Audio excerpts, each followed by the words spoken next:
Hello and welcome. My name is Margaret Gilbert from Corporate Contracts and I'm the Director of Corporate Contracts. So welcome, and these set of videos that you can find on YouTube and elsewhere are all about how to make procurement better. That is the aim and the goal. So welcome to the word on contract matters and about contracts. So corporate contracts is about three things. One is procurement consultancy, one is procurement training, and the other is in respect to contract matters books that I've written, a copy of which I have here, and you'll be able to find the more details about the contract matters book at the end of this video. So I work for both buyer and supplier. For buyers, I just look to ensure that the process is done well and to incorporate what's necessary into the procurement process. For suppliers, I assist them to understand what the procurement process is all about and to assist them to ensure that the proposal responses they put in to buyers covers both the technical and the commercial side that buyers are looking for. I hope that this gives you an idea about what corporate contracts is about. I look forward to hearing from you. Please feel free to get in contact through www.contractmatters.com or through my email, which is margaret@corpcontracts.co.nz. So look forward to hearing from you. And these videos is all about how to make procurement better. That is the aim and the goal. So look forward to hearing from you. Thank you for listening. Thank you. Hello and welcome. My name is Margaret Gilbert from Corporate Contracts, and today this video is going to be about contract administration. And with us today is Tricia Corley, who is an administrator extraordinaire, so welcome. And this video is going to be a little bit different because normally I do most of the speaking, and today I'm just going to be asking the questions. So the first question is, contract administration is so misunderstood. And there are some issues around that. So what do you think are the main issues here? Well, I think the main issues are somebody needs to check on the compliance with the contract. Mm-hmm. There are database management issues. There's staff training issues to help them to understand the importance of the information that they come across, and how that information is important for them to have when they're dealing with the contractors. And the buyer has a responsibility to maintain these areas. So this comes back to the management of the procurement area, understanding the role of the administrator. Mm-hmm. It really is an important role. So which of those 4 or 5 points that you've mentioned are the most important, do you think? Well, at the end of the day, the manager carries the can, so True. They need to be aware. Mm-hmm. But the compliance mm-hmm. with the contract, not only from a buyer perspective, but also what the supplier needs to pay attention to, should be well known.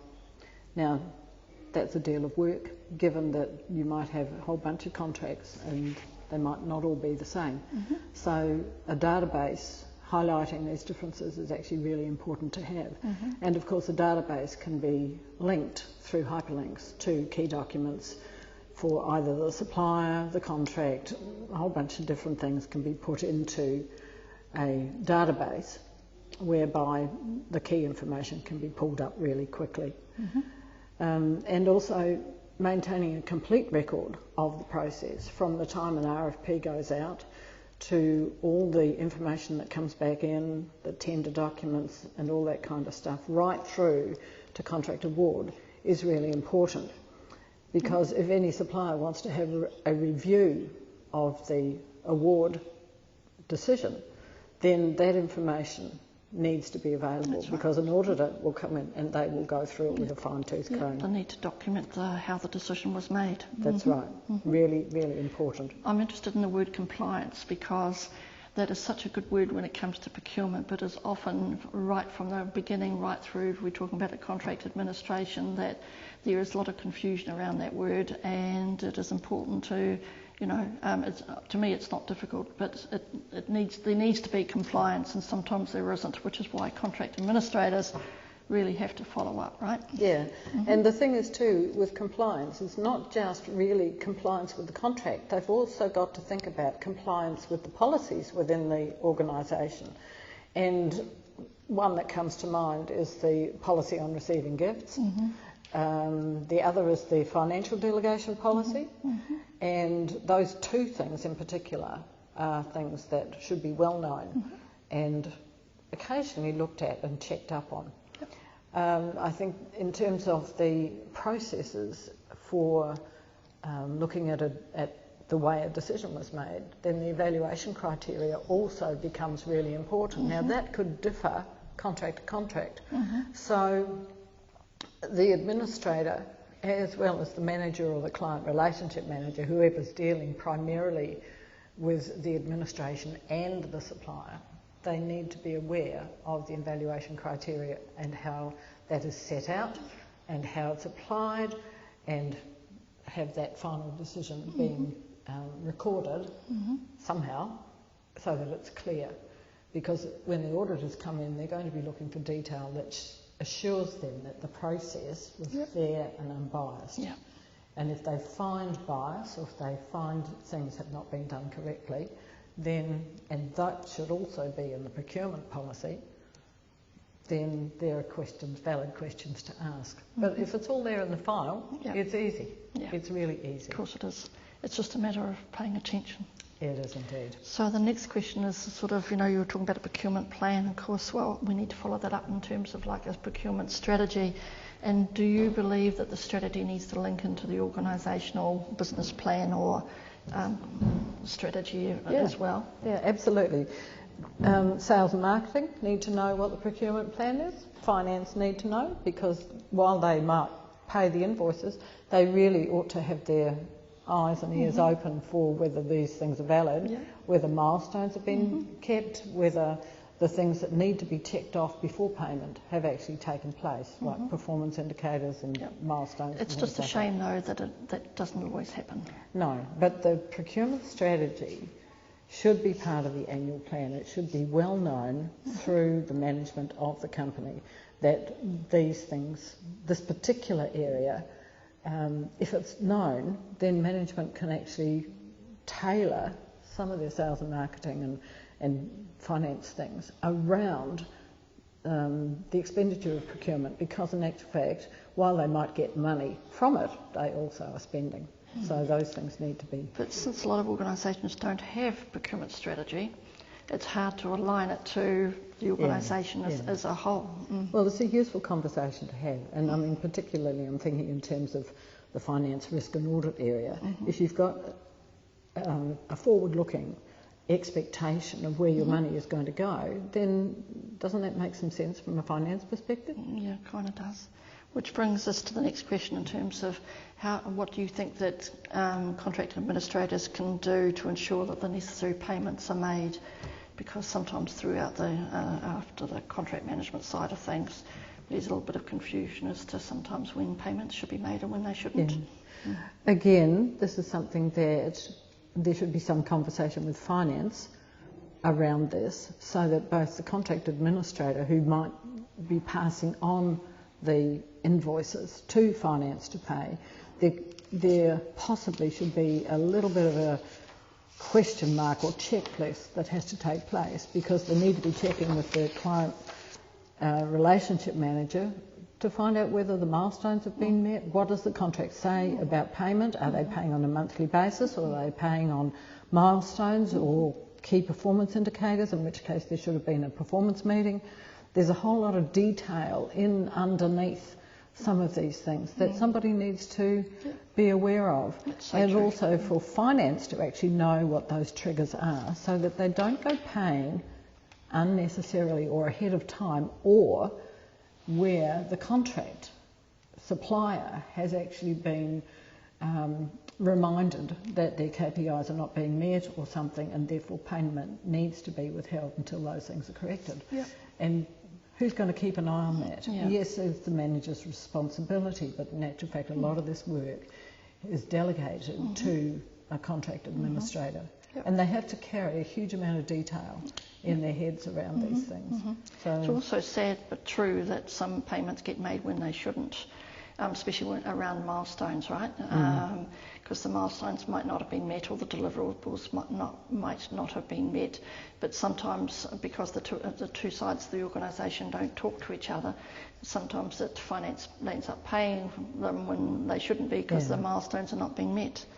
yeah, well, this is where really the invoices should come into the contract administrator, and from there needs to be a two-step process. They do the checking that it's an okay thing to pay, send it to their manager or the client relationship manager for them to tick it off before it goes to finance. Now, of course, in any of these situations there needs to be a backup in case somebody's away sick or on holiday, so that kind of thing doesn't get held up and the supplier is kept waiting, because that's not appropriate either.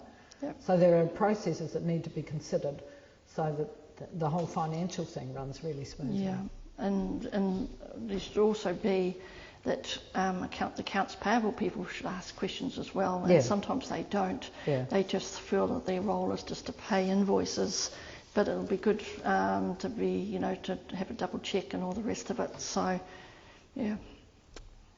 So, okay, so how do you think that the contract file should be kept? Well, generally speaking, because a lot of this stuff is sensitive, when the tenders come in, the buyer often asks for particular information from the supplier, which the supplier would prefer to be kept confidential, which is perfectly acceptable in the business world. Therefore, to respect that, these things need to be kept under lock and key, either electronically in a file that is not an open shared file, so that people who should have access to it have access to it. So if I'm a client manager for, say, 3 clients, I only need access to those 3 client files. I don't need access to the other 20 that somebody else or other people are looking after. I only need access to the 3 clients that I'm responsible for. And so into that By file... that, you're maintaining confidentiality. Absolutely, you've got to maintain confidentiality so that the suppliers are confident that their business information is held securely. And into those files there needs to be the response to the RFP and any communication, email or letter.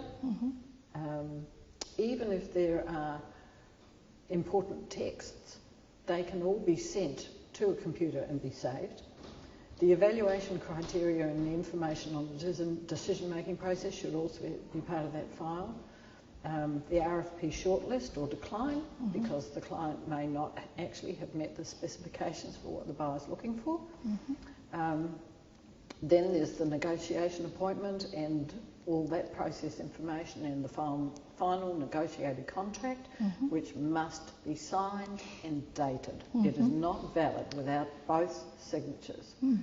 And it is a key document. So that really, it's important for that particular document to perhaps be in a file by itself, so that the contract itself and its performance indicators and all the negotiated things in it are there to be looked at as needed. And as a tack on to that, it is also contract variations needs to be added into that file as well. Right.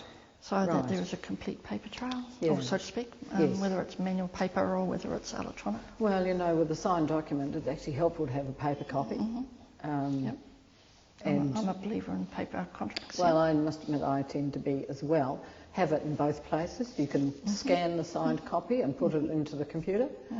There are also client details, key people communications, the schedule of meetings, performance meetings, business meetings, relationship catch-up, things like that. They all need to be kept somewhere safe, but accessible to those who actually need to have it. It's a lot of information, but it's important to have the history of how a decision was made and the contract management side of things in terms of performance and reporting, etc., etc. Yeah, because in today's world, staff move. There are some companies where the churn in the administration and the behind the desk kind of roles, people might stay 3 years, but then what after that? If they move on, where is the incoming person going to find? And the corporate knowledge walks out the door, but there's still a need from the organisational perspective to have details, and that's what a contracts file should be. It sometimes gets forgotten that in terms of the whole thing about this is based on relationship, but it's not relationship, it's between two business entities, and therefore it comes down to the paperwork. Yeah, it does, and I think that's a really key point, because so often people think, oh, I know that person, that's fine, but what happens when they leave? And all the detail, if it's been done correctly, is actually in the file, and that's the place where it should be, because, as I said, you know, relationships change. And what happens if a supplier doesn't fulfil their end? You can have a really good relationship with their client relationship manager, but if the supplier's not doing their job, the relationship means nothing. Correct. At the end of the day, it comes down to what the was performance meeting comes down to you are not doing what you said you would. It. And that can be quite uncomfortable. It comes back to the contractual obligations and the requirements of both parties. Yeah. So what is the purpose of a contracts register? Oh, the contracts register. Got to be one of the most important documents in the procurement area, is a register of all the contracts that the company has taken on, and when they have expired, when they have been adjusted or varied. You know, you can just do a big spreadsheet. It's easy to do, and again put hyperlinks into it to access the particular contract.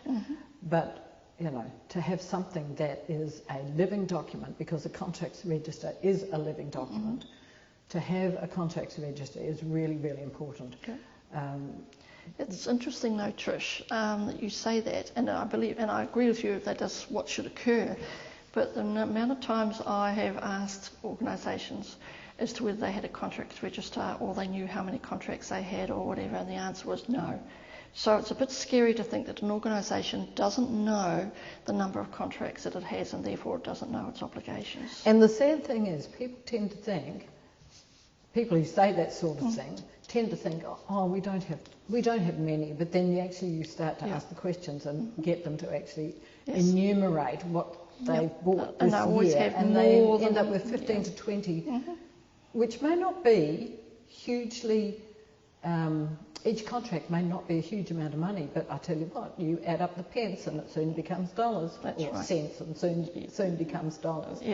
And it doesn't take long before it's in the 100,000. That's right. Really and that's a significant number of dollars, and of which you really should be having some control over. Exactly. Well, the thing is, a board of any company, and particularly the finance, risk and audit area, the board members who are on the subcommittee of those kinds of subcommittees of a board, they will want to know, and they will be quite toey. They should know. They should know. And they'll be quite toey if they can't get that information, because it really is important. It's amazing how much money is spent in the procurement area, and the management really have no idea. And it's not that procurement are trying to hide anything, it's just that nobody probably asked them the question. Well, this brings into a question about in-contract spend versus out-of-contract spend. And it can be a bit worrisome sometimes about the extent of the out-of-contract spend where it's not known. And that's a bit scary. From a things have been done on a handshake? Yeah. Or just sort of gone down the road, so to speak, and not necessarily sort of put anything in writing or anything like that. So it's a little unknown. But it's a contractual obligation. It's just an unknown one, which is more than a little scary. Yeah. And the thing is, it's often the contract administrator who has to gather that information, and they will trawl. It'll take ages, so it's better to actually get on with the job, keep it under control, get it sorted, and every time there's a new contract, it's got a fresh number, it's got dates. It's got what the contract is for, it's got who the key people are in both the buyer and supplier, it's got when the contract starts and when it ends, and whatever variations there might be that get put in. So that kind of thing, and then you can end up with a running total on that, and you might find you've got a couple of $1 million in contracts that the company is actually buying. Yes. And, you know, you really have to manage that amount of money. Indeed. Yeah. That's right. So is the role of the contract administration staff to set up meetings with suppliers? Do you think that's part of the role? That depends a little on how the team operates. Often the manager will say, set it up, but they've already checked out with the company that a certain date and time is actually going to work for them, and that's fine. And that's fine, and that's probably the better way, where the manager or the client relationship manager actually starts to set up those things. But the actual work of setting up the appointment might actually fall to the contract administrator. But they will actually usually have their own contact within the supplier company of their own counterpart. So, you know, that's really helpful, because relationships are key. It's being able to pick up the phone and say, hi, can you help me with this? Or whatever's appropriate. And a good contract administrator will likely have those kinds of skills. Important to have. Yes. So what should occur at contract closeout? Well, celebration that a job has been done well. We don't do that as often as we should. No, I don't. I think that's true, and that's the case with projects as well. But I think where there's been a bunch of people applying themselves to something that's been long term, like I'm thinking more than 3 weeks, then it's always good to get around a table and have a celebration, get out the drinks and the food, and appreciate the effort that's been put in. Because everybody wins. The supplier wins, the buyer wins when a contract has been well completed. And if it hasn't, then I think it's still of value to have a meeting and talk about what didn't work well, what did work well, what could we do better another time, and you don't have to say next time as if there was something around the corner, but another time. And just work on whatever the significant issues are. That's it. To see how things can be improved. Because I think having a debrief and being prepared to document and learn the lessons, I think, is really important. For a supplier, if the relationship has turned sour and the contract's gone belly up and they've had to, and it's been terminated, while it might be a bit of a tense conversation, I think it's still worth having if the supplier and the buyer are prepared to have a measure of honesty with one another. Because who knows, you don't want to be burning bridges unnecessarily. The actual product might not have been fit for purpose as they went to market and they found that it wasn't going to work. That's okay, that's what happens. Okay, take it on the chin, move on, but learn the lesson so that when you go on to the next contract, working with the next supplier, you're not doing the same thing. And unfortunately, it's learn from the experience. We have to learn from the experience, and it's very common for us to keep repeating the same mistakes and then wondering why nobody wants to work with us.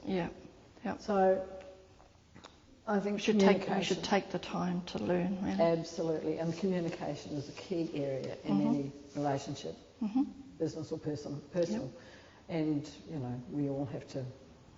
We can't afford to think that we know it all. We all have to be prepared to make adjustments. Well, it'll be nice if we all knew it all, but we don't. So, So before we move on to the next question, just another little point about what occurs at contract closeout, and that's, of course, making sure that the final payments are made, etc. Yes. And documented. And documented, and signed off, and everyone can go away and do their merry thing. Okay, so what relevant information should the contract administrator provide to the procurement practitioner? Well, generally, I think because the administrator often has dealt with the process of the contract and they've ticked off relevant things, if not in actual fact, they know in their head that key meetings have been held, things like that, because it's much better if it's documented. And in actual fact, to set up a schedule for each supplier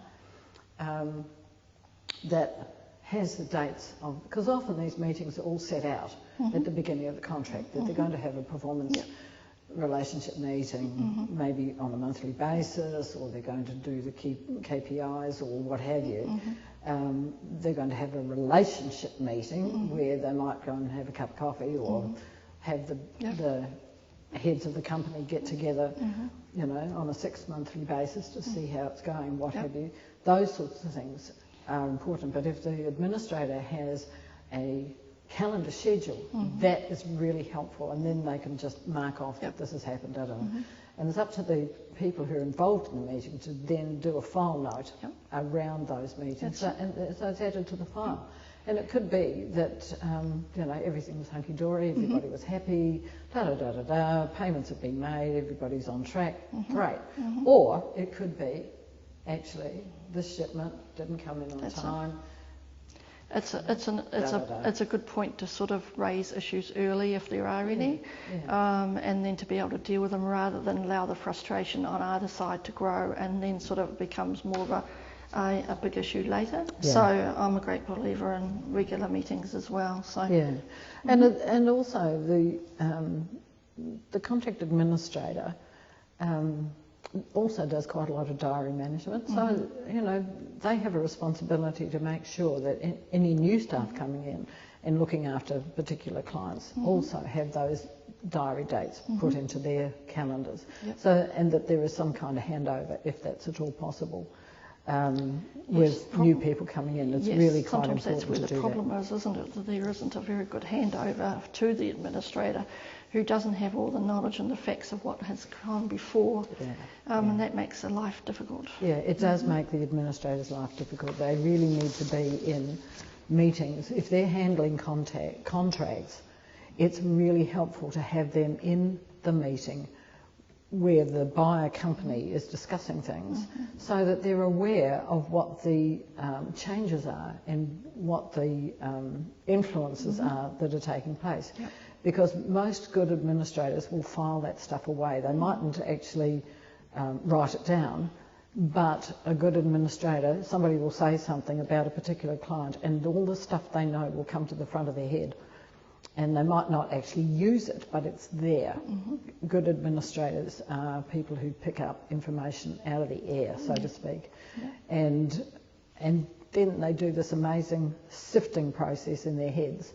And you can look at them and think they know nothing, but in actual fact, they've got this huge repository of information inside, and they know a huge amount. They're really valuable people. So they also act as reminders for managers to that there's meetings coming up, or that there's a particular issue that needs to be discussed.